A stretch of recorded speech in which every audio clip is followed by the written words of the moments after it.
Nesta série de aulas, vamos resolver os problemas do capítulo 6 do livro Fundamentos de Física de Halliday e Resnick, 10ª edição. Problema 75. Uma locomotiva acelera um trem de 25 vagões em uma linha férrea plana. Cada vagão possui massa de 5,0 vezes 10 elevado a 4 kg e está sujeito a uma força de atrito F igual a 250 V, em que a velocidade V está em metros por segundo e a força F está em newtons. No instante em que a velocidade do trem é de 30 km por hora, o módulo da aceleração é 0,20 metros por segundo ao quadrado. Letra A. Qual é a tração no engate entre o primeiro vagão e a locomotiva? Letra B. Se essa tração é igual à força máxima que a locomotiva pode exercer sobre o trem, qual é o maior aclive que a linha férrea pode ter para que a locomotiva consiga puxar o trem a 30 km por hora? A tração no engate do primeiro vagão deve ter valor suficiente para que o conjunto de 25 vagões se mova com a aceleração mencionada no problema. Então podemos resolver o problema como se todos os vagões sejam substituídos por apenas um vagão e as forças peso, força de reação normal e força de atrito que atuam sobre esse vagão único seja a soma das forças individuais em cada um dos vagões. Como a velocidade foi informada em km por hora, vamos expressá-la em metros por segundo. Então, o V é igual a 30 km por hora. Aí eu vou multiplicar por 1 metro por segundo, dividido por 3,6 km por hora, que são quantidades equivalentes nas duas unidades. Aí eu posso cancelar o km por hora e o resultado vai estar em metros por segundo. Então, 30 vezes 1, dividido por 3,6, dá 8,33 metros por segundo. O problema diz que o módulo da força de atrito é proporcional ao módulo da velocidade. Então, a força de atrito total é FA igual a 25, que é o número de vagões, vezes 250, vezes 8,33, a força de atrito em cada vagão, que dá 52.062,5 newtons. Como as medidas menos precisas informadas têm dois algarismos significativos, vamos escrever os resultados parciais com um algarismo a mais. E, por isso, vamos utilizar a notação científica. Então, a força de atrito total é FA igual a 5,21 vezes 10 elevado a 4 newtons. Eu andei com a vírgula 4 casas para a esquerda e multipliquei pela potência 10 elevado a 4, escrevendo o valor arredondado com 3 algarismos significativos. A massa total será a soma das massas dos vagões. Então, M vai ser 25 vezes 5,0 vezes 10 elevado a 5 kg, que é a massa de cada vagão, que dá 125 vezes 10 elevado a 4 kg. Vamos manter essa potência 10 elevado a 4, porque já escrevemos a força de atrito também multiplicando essa potência. Vamos considerar os sentidos horizontal para a direita e vertical para cima como positivos. Como a locomotiva não se move na direção vertical, de acordo com a primeira lei de Newton, a soma das forças que atuam sobre ela nessa direção deve ser nula. Então, Fn menos P tem que ser igual a zero. Fn menos mg, que é o peso, tem que ser igual a zero. Então, a força normal vai ser igual a m vezes g. Nos problemas anteriores, neste ponto da resolução, calculamos o módulo da força de atrito, que é proporcional ao módulo da força normal. Mas, como não foi informado o valor do coeficiente de atrito entre os vagões e os trilhos, isso não será possível. No entanto, já determinamos o valor do módulo da força de atrito total, que aqui é proporcional ao módulo da velocidade do trem. Na direção horizontal, o trem se move com aceleração constante.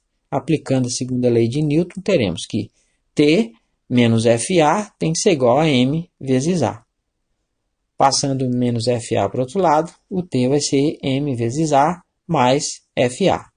Então, é 125 vezes 10 elevado a 4, que é a massa total dos vagões, vezes 0,20, que é a aceleração, mais 5,21 vezes 10 elevado a 4, que é a força de atrito total.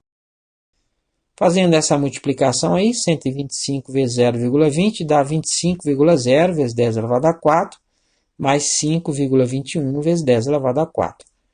Como as duas parcelas multiplicam 10 elevado a 4, eu posso colocar em evidência e somar os números que multiplicam essas potências.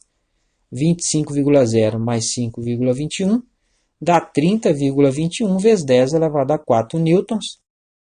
Se a gente for escrever agora na notação científica, vai ficar 3,021 vezes 10 elevado a 5 newtons. Eu andei com a vírgula uma casa para a esquerda, dividindo por 10.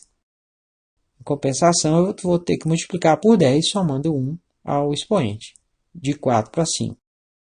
Escrevendo o resultado com dois algarismos significativos, ele se torna.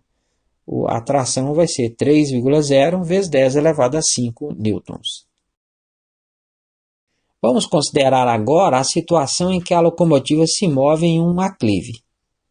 Vamos escolher o eixo X paralelo ao aclive e o eixo Y perpendicular com sentidos positivos indicados pelas setas. A força-peso será vertical para baixo.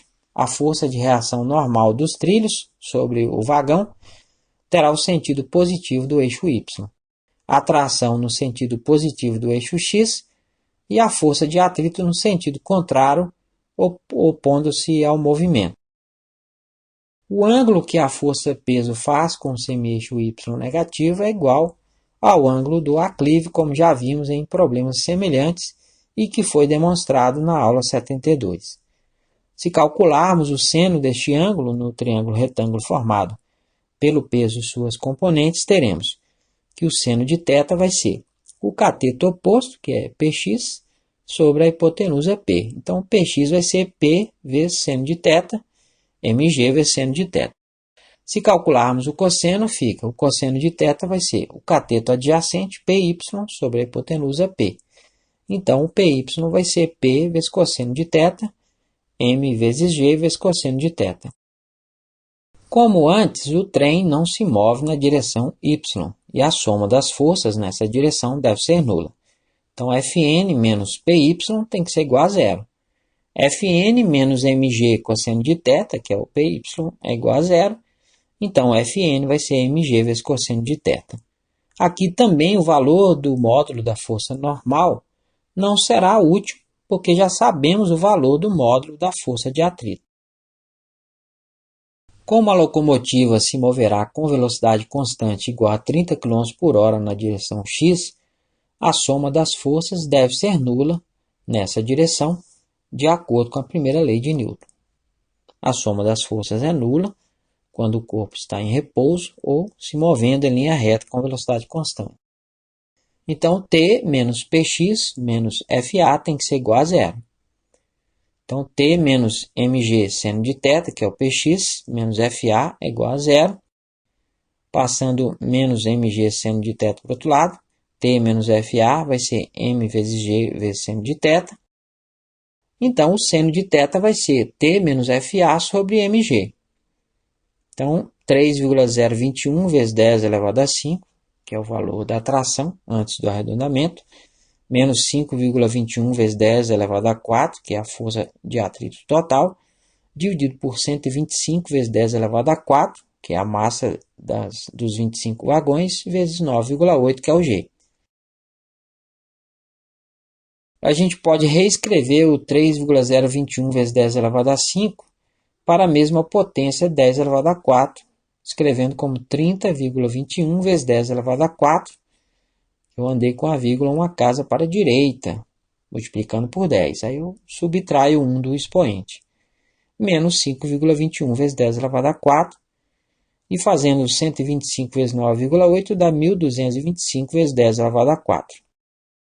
Como no numerador as duas parcelas multiplicam 10 elevado a 4, eu posso somar os números que multiplicam essas potências. 30,21 menos 5,21 dá 25,0 vezes 10 elevado a 4, dividido por 1.225 vezes 10 elevado a 4. Aí eu posso cancelar o 10 elevado a 4, e 25,0 dividido por 1.225 dá 0,0204. Então, o θ vai ser o arco cujo seno é 0,0204, que dá 1,17 graus. Escrevendo o resultado com dois algarismos significativos, ele se torna: o θ vai ser 1,2 graus.